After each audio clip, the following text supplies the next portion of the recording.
guys, hello, this is for Gemini. Gemini, welcome dito sa aking channel, Kapalaran 888. Welcome. Alamin natin Gemini kung anong messages, vibration, gabay, energy para sa inyong lahat. So this is general reading for the month of April.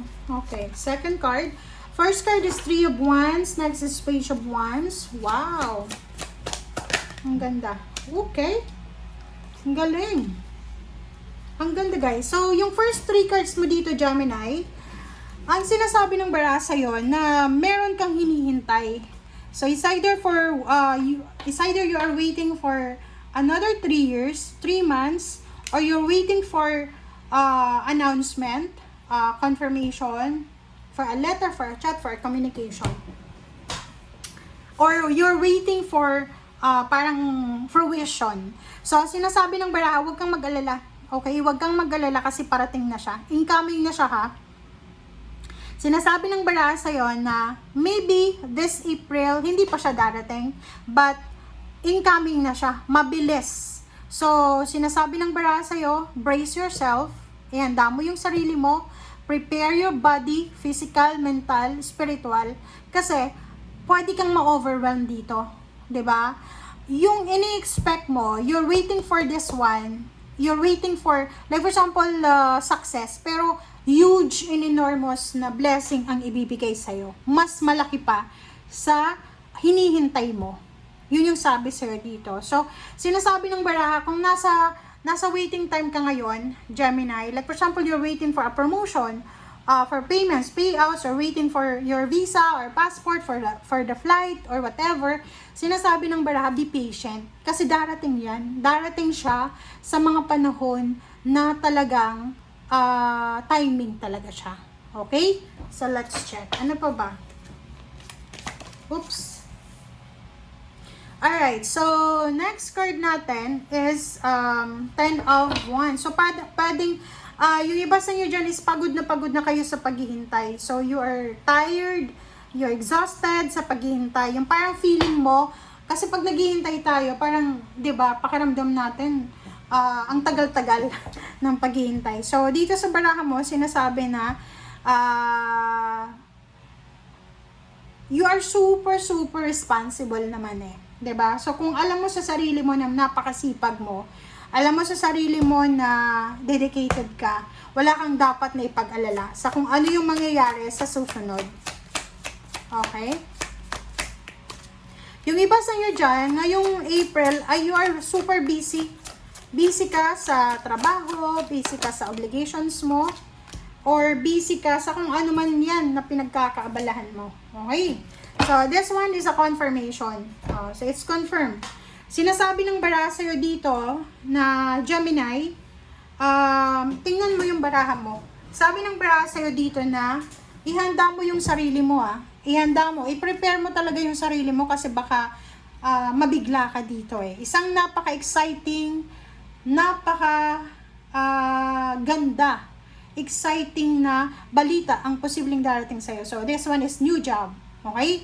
New job, new career, new business offer, new financial help, new lahat siya. So, possible na there's a contract signing. Okay? So, may mag-offer sa'yo ng trabaho. So, prepare yourself for the contract signing. Prepare yourself for the visa.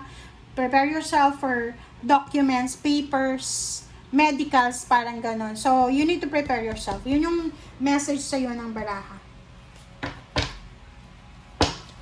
Alright, let's clarify, guys.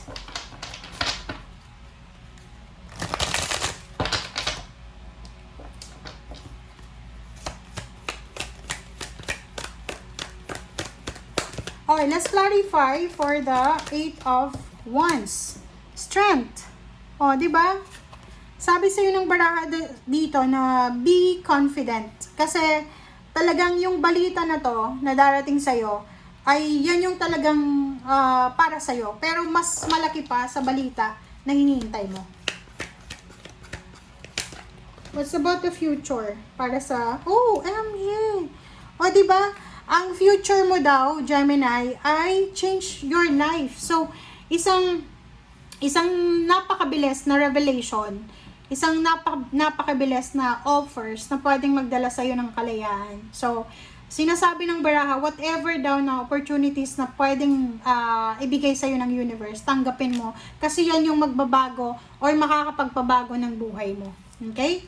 And next card natin is follow your heart. 'Di ba?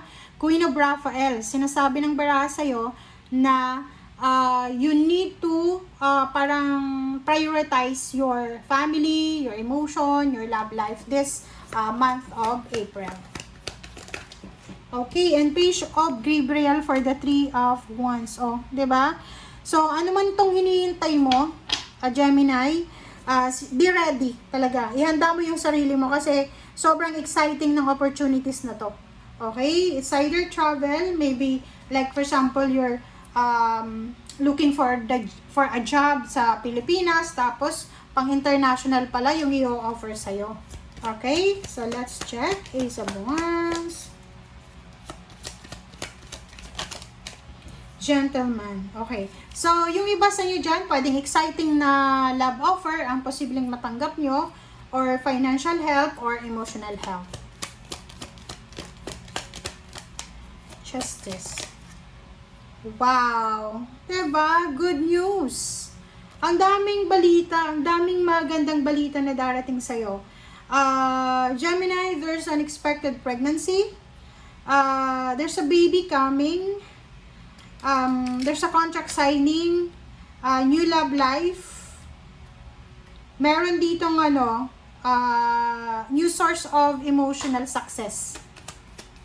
Kakaloka ka. Sobrang magiging masaya ka. Kasi pwedeng, there's a wedding also. Wedding bells. Nakikita natin. Wow! 'Di ba? So, yung last card mo dito is number 31, which is for balance, security. And yun, sinasabi ng baraha sa'yo dito, Gemini, na magpahinga ka kung kailangan mong magpahinga. Kasi, kumbaga, like, halimbawa, nag-a-apply ka ng trabaho sa Pilipinas, tapos, yung ina-applyan mo palang company ay connected siya sa international.